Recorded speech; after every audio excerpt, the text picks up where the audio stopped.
Ladies and gentlemen, good evening and welcome to Canal Algérie's nightly news. On to the headlines. The President of the Republic, Abdelmajid Tebboune, extends congratulations to his brother, the Tunisian President Kais Saied, on the occasion of the 69th anniversary of Tunisia's independence. The head of state terminates the duties of Noureddin bin Brahim as president of the National Civil Society Observatory and appoints Ibtissam Hamlawi as his successor. In a communique, the Foreign Ministry denounces a lack of cooperation by the French authorities, notably in the case of Abdeslam Bouchouareb. The anniversary of the Victory Day, an opportunity to remind the atrocities of colonial France, the stifle the Algerian resistance.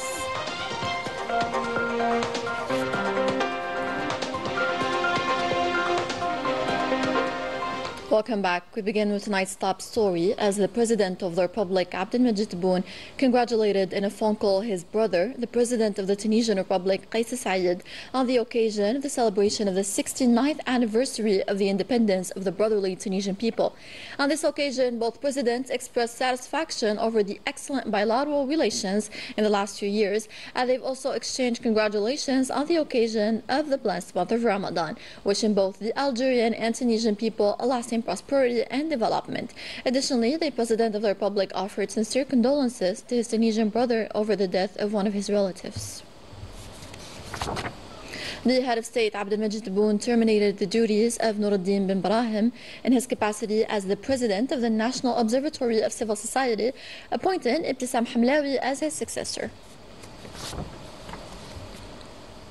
In his capacity as a representative of the President of the Republic, Abdelmajid Tebboune, the Minister of War Veterans and Rights Holders, Ilaid Rabiga, headed to the Republic of Namibia to take part in the inauguration ceremony of the President-elect Notombo Nandine Diato, to be held tomorrow on the 35th independence anniversary of Namibia. On to this communique by the MFA. The Algerian government has taken note of the French judiciary's decision to reject the extradition request for Abdeslam Bouchouareb, who was convicted by the Algerian judiciary in several cases of corruption, embezzlement and influence peddling that have caused significant losses to the Algerian public treasury, without prejudice to its legitimate right to pursue other possible legal remedies. The Algerian government takes this opportunity to highlight the complete lack of cooperation of the French government with the Algerian side in the area of mutual judicial assistance, despite the existence of numerous international and bilateral agreements dedicated to this purpose. In its efforts to recover the country's looted wealth, Algeria has encountered and continues to encounter unjustified and incomprehensible procrastination, evasion and delays by France. This is evident in its failure to respond to 25 letters rogatory submitted. It is also worth noting that this French position is unique and differs from the positions of other European partners which cooperate with the Algerian authorities with complete sincerity and honesty, without any ulterior motives, regarding the issues of illegally acquired property, a matter they recognize as particularly important and extremely sensitive for Algeria. Yesterday marked 63 years since the March 19, 1962 ceasefire, which ended French colonial rule in Algeria. The day recalls the brutal repression used to suppress the Algerian resistance. Story by Manal Mafo. France waged a brutal war of colonization in Algeria, marked by massacres, land seizures and village destruction. This policy of terror aimed to crush all resistance with a clear objective: seizing Algerian land by any means necessary. On relativise beaucoup la violence de l'armée. French colonial violence in Algeria is often downplayed, as it was a rare settler colony displacing locals for new settlers. This dark past remains obscured, too criminal to confront openly. French officers' accounts reveal the extent of the brutality. We shoot at everyone, women, children and men. Survivors are taken elsewhere. By 1845, even European media was alarmed by the devastation inflicted by French forces. Qui s'étonne de la violence de l'armée française. During the War of Independence, launched in 1954, the French colonial army carried out fierce repression against the Algerian people. Bombings, torture and mass executions and forced disappearances became routine, as seen in the 1955 Skikda massacre, formerly known as Philippeville. L'armée française et les colons français raflent. In August 1955, French troops and settlers rounded up 2,000 to 3,000 Muslim men in Philippeville, herding them into the municipal stadium. Considered disposable, their exact number was never recorded. After brutal interrogations, up to 2,000 were lined up and executed. Their bodies were dumped into a mass grave and buried under a bulldozer. Il y en a 1500, 2000 qui restent dans le stade, on les aligne sur le côté du stade. Beyond the massacres, France exploited countless Algerians whose labor and sacrifices helped build the country. Yet their history remains overlooked, buried by a selective memory that still seeks to glorify colonization. Monsieur le Premier ministre, votre gouvernement n'est pas à la hauteur de notre histoire commune. Your government fails to honor the Algerians who bled at the Monte Cassino and in Provence, or those who built France's mines and factories. This isn't about repentance, just respect. Algeria isn't attacking us, you are, by glorifying colonization.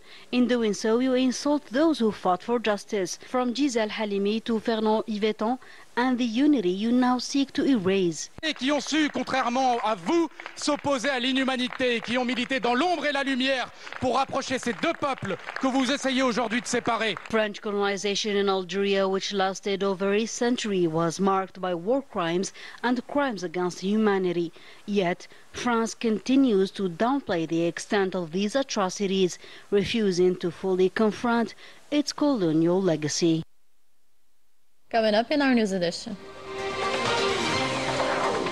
The usual solidarity scenes among our community abroad in Ramadan, case in point Créteil, where different generations gather together for a collective iftar.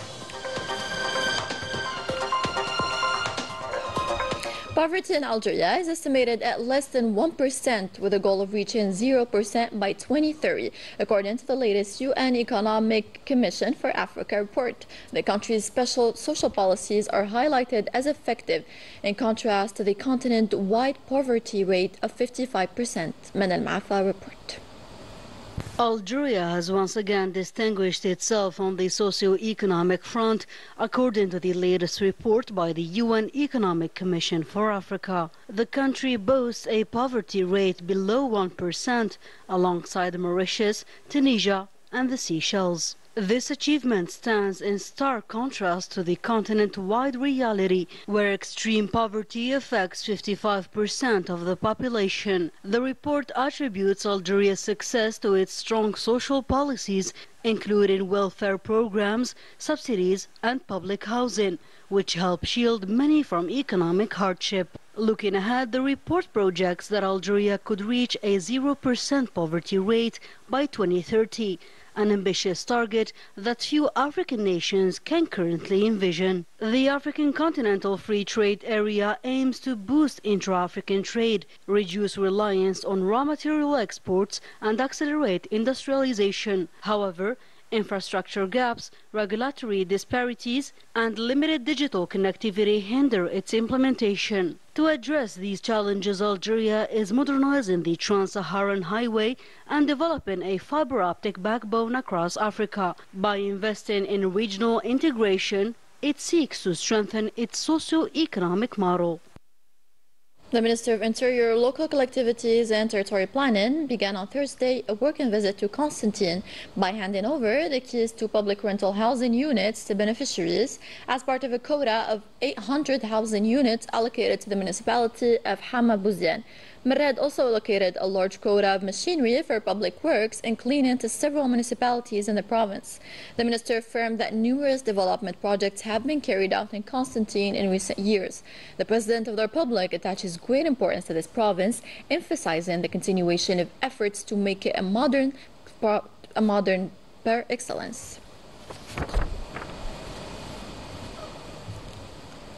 Sports now. The national football team is to face tomorrow, Friday, Botswana as part of the 2026 World Cup qualifiers. The Desert Warriors are eager to win the game in top Group G before taking on Mozambique at home on March 25th at Hussein Ait Ahmed Stadium, Tizi Ouzou. All the best for our team.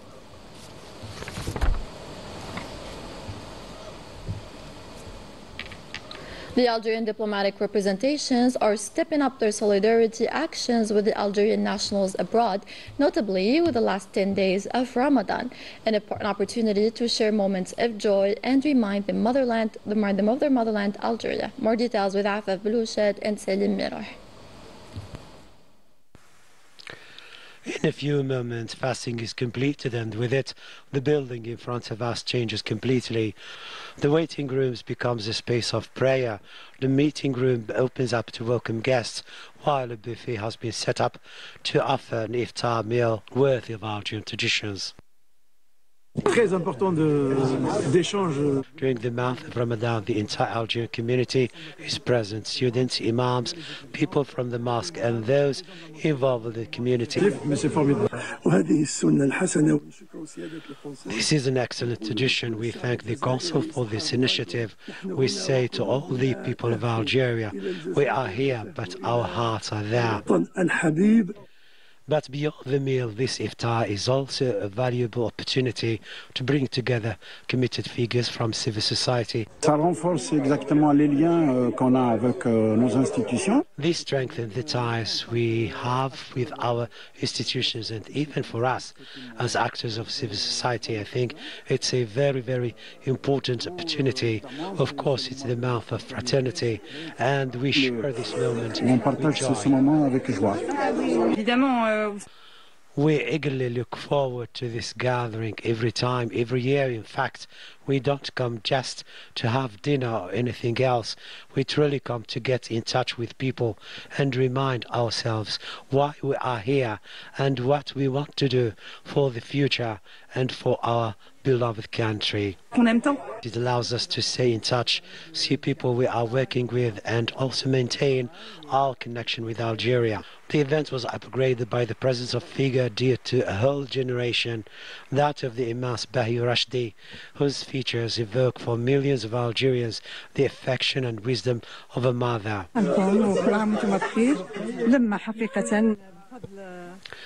First of all, I would like to thank the Consul, Mr. Hissam, who has given us the opportunity to gather here today.